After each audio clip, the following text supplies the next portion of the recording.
ಇಲ್ಲೇ ನಮ್ಮ ತಿಮ್ಮಪ್ಪರವರು ಇದ್ದಾರೆ, ಎಲ್ಲ ಧರಣಿ ಮಾಡ್ತಾ ಇದ್ರು. ಇದು ಅವಾರ್ಡ್ ಮಾಡಬೇಕಂತ ಜಾಗ, ಎತ್ತರಿಸಬೇಕಾದಂಥ ಜಾಗ 524 ಅಡಿಗೆ ಎತ್ತಿಸಬೇಕಾದಂಥ ಜಾಗದ ವಿಚಾರ ಹೀಗೆ ಮುಳುಗಡೆ ಮಾಡಿ ನಮಗೆ ದುಡ್ಡು ಕೊಟ್ಬಿಡಿ ಅಂತ ಅವ್ರು ಕೇಳ್ತಾ ಇದ್ದಾರೆ. ಸೊ ನನಗೆ ಮಾನಸಿಕವಾಗಿ ನಂದು ಅಭಿಪ್ರಾಯ ಬೇರೆ ಇತ್ತು. ಬಟ್ ಚೀಫ್ ಮಿನಿಸ್ಟ್ರು ಎಲ್ಲರನ್ನೂ ಕೂತ್ಕೊಂಡು ಕರೆಸಿ ಮಾತಾಡಿ ಒಂದು ತೀರ್ಮಾನ ಮಾಡಿದ್ರು. ಬ್ಯಾಕ್ ವಾಟರ್ಸ್ನ ಬೆಳಗಾಮಲ್ಲಿ ನಾವು ಅಕ್ವೈರ್ ಮಾಡ್ತೀವಿ ಅಂತೇಳಿ ನಮಗೊಂದು ಅಶ್ಯೂರೆನ್ಸ್ ಕೊಟ್ಟು. ಸೊ 519ರಿಂದ 25ವರೆಗೂ ಈಗ ಗೌರ್ಮೆಂಟು ಸೆಂಟ್ರಲ್ ಗೌರ್ಮೆಂಟ್ ನಿಮ್ಮ ಗೌರ್ಮೆಂಟು ಕೂಡ ಒಂದು 2 ಸ್ಟೇಜಲ್ಲಿ ಮಾಡಬೇಕು ಅಂತ ತೀರ್ಮಾನ ಮಾಡಿದವು. ಇನ್ನು ಫೇಸ್ ಮ್ಯಾನರ್ 3 ವರ್ಷ 4 ವರ್ಷಕ್ಕೆ. ಈಗ ಕ್ಯಾಬಿನೆಟಲ್ಲಿ ಇದನ್ನು ತಗೊಂಡು ಹೋಗ್ತಾ ಇದ್ದೀವಿ, ಈ ವಿಚಾರ ತೆಗೆದುಕೊಂಡು ಹೋಗ್ತಾ ಇದ್ದೀವಿ. ನಾನೀಗಾಗಲೇ ಹೇಳಿದ್ದೀನಿ, ಡೆಲ್ಲಿಯವ್ರ ಹತ್ರನೂ ಕೂಡ ಈ ಜಲ್ದಿ ನೀವು ಅವಾರ್ಡ್ ಮಾಡಿ ಅಂತ ನಾನು ಹೇಳ್ತಾ ಇದ್ದೀನಿ. ಅವಾರ್ಡ್ ಮಾಡಿದ್ರೆ ನಮ್ಮ ಸರ್ಕಾರದ ಮೇಲೂ ಒತ್ತಡ ಬರ್ತದೆ, ರೈತರಿಂದನೂ ಒತ್ತಡ ಬರ್ತದೆ. ನೀವು ಹೇಳ್ದಂಗೆ ಇದನ್ನು ಏನಾದ್ರು ಒಂದು ಸಂಪನ್ಮೂಲನ ಹುಡುಕ್ಬಿಟ್ಟು ಇದನ್ನು ಅಕ್ವಿಷನ್ ಮಾಡಿ ನೀರನ್ನ ವೇಸ್ಟ್ ಮಾಡ್ಕೊಳ್ದೆ ರೈತರಿಗೆ ಸಹಾಯ ಮಾಡ್ಬೋದು ಅನ್ನೋದಿದೆ. ಈ ಲ್ಯಾಂಡ್ ಅಕ್ವಿಷನ್ಸ್ಗೂ ನಿಮ್ಗೆ ಗೊತ್ತಿದೆ, ಲ್ಯಾಂಡ್ ಅಕ್ವಿಷನ್ನು ಇದು ಜೊತೆಗೆ ನಿಮ್ಮ ರಿಹ್ಯಾಬಿಟೇಷನ್ಗೂ ಕೂಡ ಎಷ್ಟು ಬೇಕು ಅಂತೇಳಿ ಒಂದು 53% ಮಾತ್ರ ಈಗ ಇಲ್ಲಿವರೆಗೂ ನಾವು ಮಾಡಿದ್ದೀವಿ. ಒಟ್ಟು 6,000 ಎಕರೆಗೆ ಈಗ 3,400 ಎಕರೆ ಮಾಡಿದ್ದೀವಿ. ಕೆನಾಲ್ಗೆ 51,000 ಎಕರೆ ಬೇಕಾಗಿದೆ, ಈಗ ಬರೀ 22,000 ಎಕರೆ ಅಷ್ಟು ಕೆನಾಲ್ಗಾಗಿದೆ. ಒಟ್ಟು ಸಬ್ಬರ್ಜ್ಗೆ 75,000ಕ್ಕೆ ಈಗ ಬರೀ 2,504 ಮಾಡಿದ್ದೀವಿ ಅನ್ನೋದು ಕೂಡ ನಮ್ಗೆ ಆಗ್ತಿದೆ, ಫುಲ್ ಆಗಿಲ್ಲ ಅಂತ. ಸೊ ನೀವು ದುಡ್ಡು ಯಾಕೆ ಇಟ್ಟಿಲ್ಲ ಅಂತ ಕೇಳ್ತಾ ಇದ್ದೀರಿ. ಇದ್ರ ಬಗ್ಗೆ ನಮ್ಗೆ ಅರಿವಿದೆ. ನೆಕ್ಸ್ಟ್ ಕ್ಯಾಬಿನೆಟಲ್ಲಿ ಇಟ್ಬಿಟ್ಟು ಇದಕ್ಕೆ ಯಾವ ರೀತಿ ರಿಸೋರ್ಸು ಬಾಂಡು ಗೀಂಡು ಅಂತ ಬಂದಿದ್ದು ನನ್ನ ಬಾಯಿಂದ ಎಲ್ಲೂ ಬಂದಿಲ್ಲ, ಯಾರೋ ರಿಪೋರ್ಟ್ ಮಾಡಿರ್ಬೋದು ಅಷ್ಟೇ.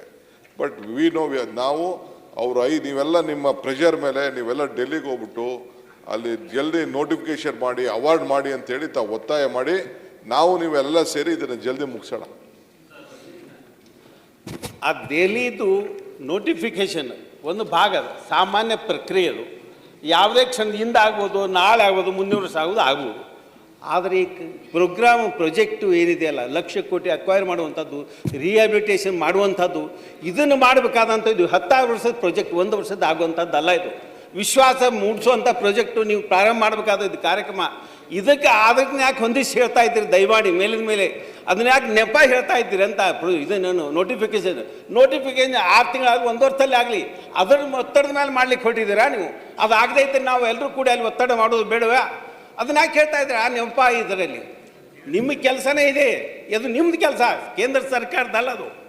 ಆ ಕೆಲಸ ಮಾಡ್ಲಿಕ್ಕೆ ಮುಂದಾಗಿ ನೀವು ಮೊದಲು ಅದನ್ನು ಮಾಡಲಿಕ್ಕೆ ಅರ್ಧ ಮಾಡಿ ಬಿಟ್ಟಿದ್ದೀರಿ. ನಮ್ಮಲ್ಲಿ ತಿರುಪತಿ ಅಂತ ಹೇಳ್ತಾ ಇದ್ದಾರಲ್ಲ, ಈ ಕಡೆ ಸಾಯ್ಲಿಕ್ಕೂ ಆಗಲಾರ್ದಂಥ, ಬದುಕಲಿಕ್ಕೆ ಆಗಲಾರ್ದಂಥದ್ದು, ಆ ಕಡೆ ಹೋಗ್ಲಿಕ್ಕೂ ಬರೋದಲ್ಲ, ಈ ಕಡೆ ಹೋಗ್ಲಿಕ್ಕೂ ಬರೋದಿಲ್ಲ ಅಂಥ ಸ್ಥಿತಿಗೆ ಯಾಕೆ ತಂದು ನಿಲ್ಲಿಸಿದ್ದೀರಿ ನಮ್ಮನ್ನು? ಇವತ್ತಾದರೂ ಸ್ಪಷ್ಟವಾಗಿ ಹೇಳಿಬಿಡಿ.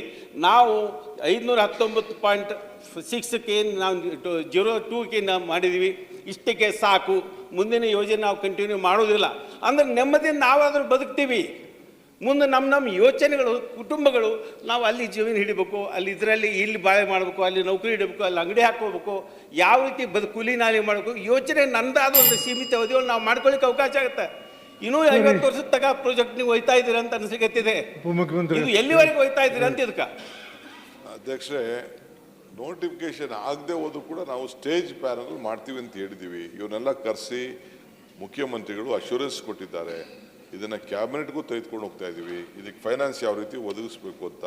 ಇಟ್ ಈಸ್ ಒಂದೇ ದಿನ ಇವ್ರು ಹೇಳ್ದಂಗೆ it is not possible. Stage by stage we will do this job. ಒಪ್ಕೊಳ್ತೀನಿ. ಅಲ್ಲ ಸರ್, ಒಂದೇ ಒಂದು ನಿಮಿಷ. ಧನ್ಯವಾದ. ಅಲ್ಲ, ನೀವು ಸ್ಟೇಜ್ ಮ್ಯಾನರೇ ಮಾಡಿ, ಒಂದೇ ವರ್ಷಕ್ಕೆ ಮಾಡಿ ಅಂತ ಹೇಳಿಲ್ಲ ನಾವು. ಪೂಜಾರ ನೋಡ್ರಿ 20 ನಿಮಿಷ. ಧನ್ಯವಾದಗಳು ಸಭಾಪತಿಗಳೇ. ನೋಡ್ರಿ ಏನು ಕ್ವಶನ್ ವರ್ಷದ ಏನೈತಿಲ್ಲ